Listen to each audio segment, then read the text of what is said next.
आज हम छोटा सा प्रयास करते हैं कि हिंदी से अंग्रेजी और अंग्रेजी से हिंदी में अनुवाद हमें करना है।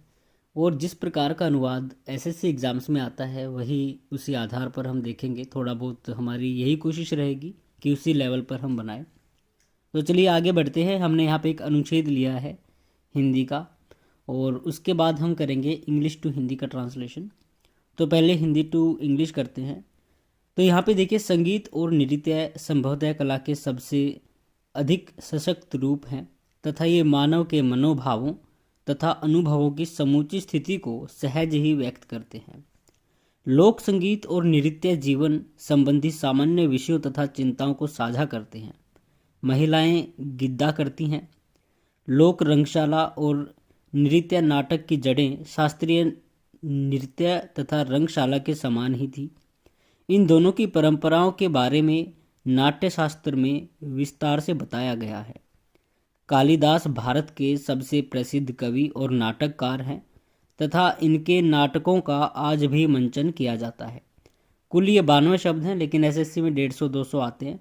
वो लेवल के हिसाब से आते हैं एसएससी में।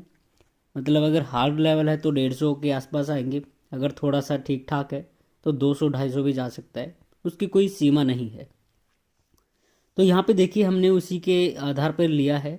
एसएससी जब कभी भी अपना अनुच्छेद देते हैं ट्रांसलेशन के लिए, तो वो ऐसा नहीं देते हैं कि लगातार आपका जो है फ्लो बनता रहे। और इसके लिए हमने प्रीवियस पेपर्स के खैर उसका किसी और वीडियो में जिक्र करेंगे, मैं यहाँ पे उसके बारे में डिस्कस नहीं करना चाहता। तो यहाँ पे देखिए, संगीत और नृत्य के बारे में बात हुई है। तो हम जब कभी भी ट्रांसलेशन करते हैं तो पहले उसको आप एक बार पढ़ लें। ये जब आपने पीजीडीटी किया होगा, ऑनलाइन किया होगा, तो मतलब आपका डिस्टेंस से होता है, ज़्यादातर इग्नू से बच्चे करते हैं तो उसमें उतना समझ नहीं पाते हैं। लेकिन रेगुलर जब हम करते हैं, जैसे मैंने रेगुलर ही किया था, तो उसमें आपका ट्रांसलेशन का जो प्रैक्टिस होती है ना, वो बड़ा ही मज़ा आता है उस चीज़ में। तभी से मेरा हिंदी में थोड़ा इंटरेस्ट हुआ था, उससे पहले इंग्लिश ही अच्छी लगती थी। ठंड के कारण थोड़ा ये गले में भी खराबी है। तो यहाँ पे देखिए, संगीत और नृत्य संभवतः कला के सबसे अधिक सशक्त रूप हैं। ऐसी क्लासेस वैसे तो ऑनलाइन होनी चाहिए, मतलब क्लास होनी चाहिए जिसमें आप लोग भी इंटरेक्ट कर सकें।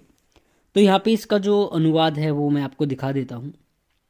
तो यहाँ पे देखिए, संगीत म्यूजिक होता है और नृत्य जो होता है नाच को कहते हैं, डांस को कहते हैं। तो यहाँ पे इन्होंने देखिए, संगीत और नृत्य संभवतः कला के सबसे अधिक सशक्त रूप हैं। तो इंग्लिश में जो ट्रांसलेशन हुआ है वो है, music and dances are probably the most elemental art forms. तो यहाँ पे म्यूजिक्स भी हम कर सकते हैं, लेकिन उसमें म्यूजिक के कई प्रकार आ जाते हैं। डांसेस में भी सेम है, लेकिन फॉर्मल ज़्यादातर म्यूजिक का प्लूरल म्यूजिक ही होता है। डांस का डांसेस हो जाएगा, क्योंकि डांसेस अगर आप कहेंगे उसमें कई प्रकार के नृत्यों का जो है वो आ जाता है। तो music and dances are probably संभवतः the most elemental art forms. The most का हो जाएगा सबसे अधिक सशक्त रूप है। यहाँ पे एलिमेंटल आर्ट फॉर्म्स हमने लिया है इसका। आगे फिर कहते हैं तथा एंड, ये मानव के मनोभावों तथा अनुभवों की समूची स्थिति को सहज ही व्यक्त करते हैं। अब इसको हम समझ गए, लेकिन ट्रांसलेशन जब हम करेंगे तो वो चीज़ें होती हैं ट्रांसलेशन की। तो यहाँ पे है, spontaneously expressing the entire garment of human emotions and experiences. ये इमोशंस आर वास्ट सब्जेक्ट, शायद 2022-23 वाले पेपर में आया था। तो यहाँ पे इमोशंस को हम मनोभाव कहेंगे, एक्सपीरियंसेस का तो आपको पता ही है, अनुभवों हो जाएगा। आगे चलते हैं, लोक संगीत एंड नृत्य जीवन। तो लोक संगीत को हम फोक म्यूजिक कहते हैं, और नृत्य जीवन संबंधी सामान्य विषयों and dance share common themes and concerns, सामान्य विषयों तथा चिंताओं को साझा करते हैं। आगे आता है फिर, महिलाएं गिद्दा करती हैं। इसको हम किस प्रकार से कह सकते हैं, विमेन परफॉर्म द गिद्दा, बस यही हम यहाँ पे कहेंगे। ये नहीं कहेंगे कि विमेन डांस गिद्दा, ठीक है। तो इन चीज़ों का ध्यान रखना है। ट्रांसलेशन जब हम करते हैं तो यही चीज़ें होती है कि हमें किस प्रकार से उसको यूज़ करना है एक सेंटेंस में। आगे कहते हैं लोक रंगशाला और नृत्य नाटक की जड़ें शास्त्रीय नृत्य तथा रंगशाला के समान ही थी। फोक थिएटर, रंगशाला थिएटर होता है। नृत्य नाटक, नृत्य बोलने में थोड़ी दिक्कत हो रही है, नृत्य नहीं नृ होता है वो, तो नृ इतनी स्पीड से बोला नहीं जाता, तो नृ की ही साउंड आती है। जैसे तय हो गया, त्रि हो गया, तो त्रि में अच्छे से आ जाती है, नृ में थोड़ा सा प्रैक्टिस की आवश्यकता होती है। तो हमने जो यहाँ पे अंडरलाइन किए हैं तो वो ऐसे शब्द हैं जिनका आपको अर्थ समझ में आता है, लेकिन इंग्लिश में जब आप ट्रांसलेशन करते हैं तो वहाँ पे थोड़ी दिक्कत आती है। तो यहाँ पे कहते हैं फोक थिएटर, फोक हो जाएगा लोक, थिएटर एंड डांस ड्रामा, नृत्य का डांस हो गया, नाटक का ड्रामा हो जाएगा। Where the common roots of both classical dance and theatre, classical dance का हो जाएगा भैया शास्त्रीय नृत्य, क्लासिकल लैंग्वेज शास्त्रीय भाषाएं, कितनी है वो आपको पता होना चाहिए, 6 भाषाएं हैं। आगे कहते हैं इन दोनों की परंपराओं के बारे में नाट्य शास्त्र में विस्तार से बताया गया है। The traditions of both of which were elaborated upon the नाट्य शास्त्र। कालिदास भारत के सबसे प्रसिद्ध कवि और नाटककार हैं।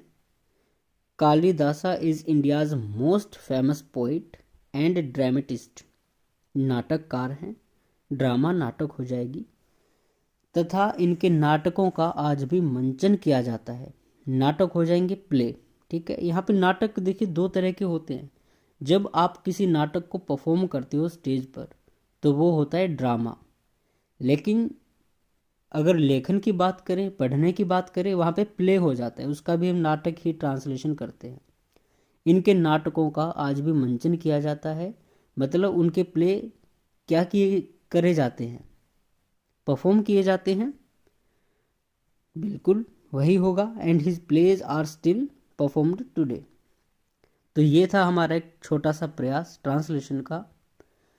अकेले पढ़ाने में दिक्कत यही आती है, सीधे सीधे मतलब हिंदी और इंग्लिश पढ़नी है तो इसमें थोड़ा सा ऐसा ही रहता है कि ये तो कोई भी पढ़ सकता है, लेकिन इससे ये है अगर आप इसको पढ़ेंगे तो कुछ शब्द आपको ऐसे मिल सकते हैं जिनका ट्रांसलेशन अगर आप आंख बंद करके सोचें तो बड़ा मुश्किल होता है।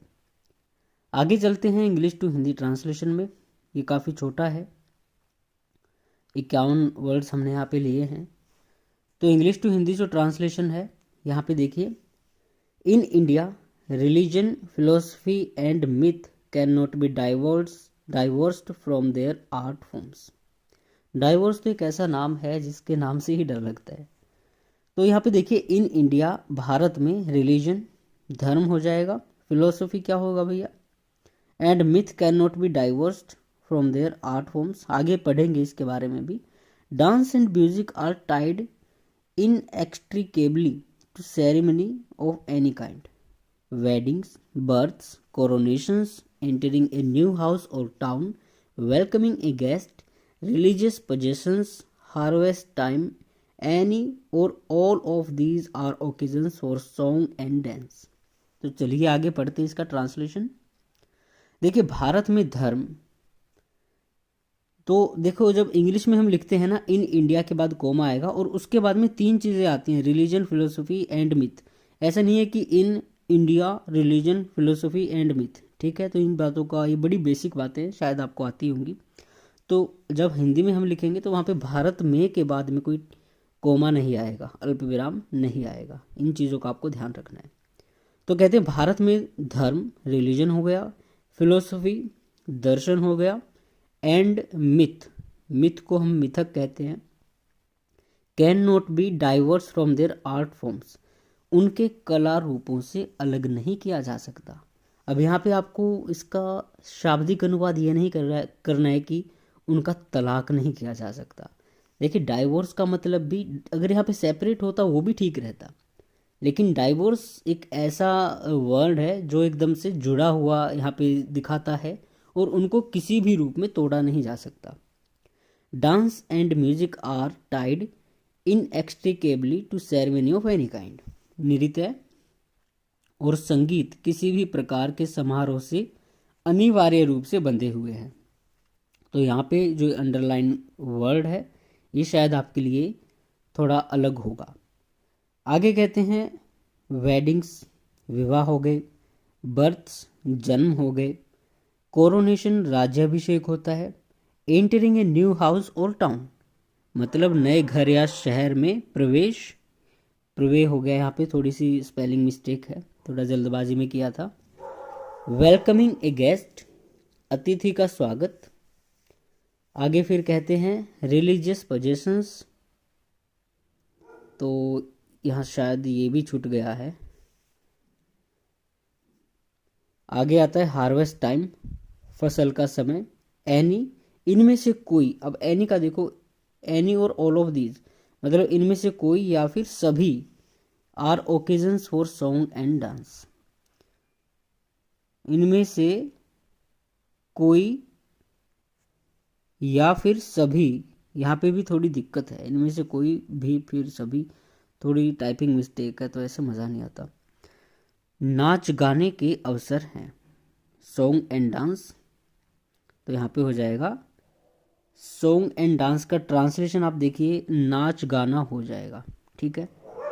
तो इन चीज़ों का आपको ध्यान रखना है, कुत्तों को इग्नोर करना है, कुत्तों का काम है भौंकना, ठीक है।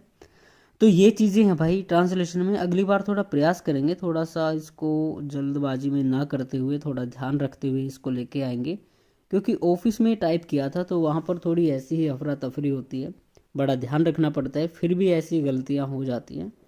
तो कोशिश करते हैं कि अगली क्लास में थोड़ा और अच्छे से हम एक अच्छा लेवल इसका लेके आएँ, और हो सके तो हम लाइव इसका क्लास करने का प्रयास करेंगे पूरा। लेकिन अभी टाइम की शॉर्टेज बहुत ज़्यादा है, बड़ी मुश्किल से वीडियो बनाने का टाइम लगता है, और मन तो बहुत करता है बनाने का, लेकिन बस समय के चलते हुए ऐसा ही होता है। खैर अगली वीडियो में मुलाकात करते हैं, तब तक के लिए आप अपनी ओर से भी अभ्यास करते रहिए, ऐसे राइटिंग इंग्लिश और हिंदी दोनों में प्रयास करते रहिए, लिखते रहिए, अभ्यास करिए, और अनुवाद का हम भी अपनी ओर से थोड़ा प्रयास करेंगे। आप भी कहीं इधर उधर से थोड़ा देख सकते हैं।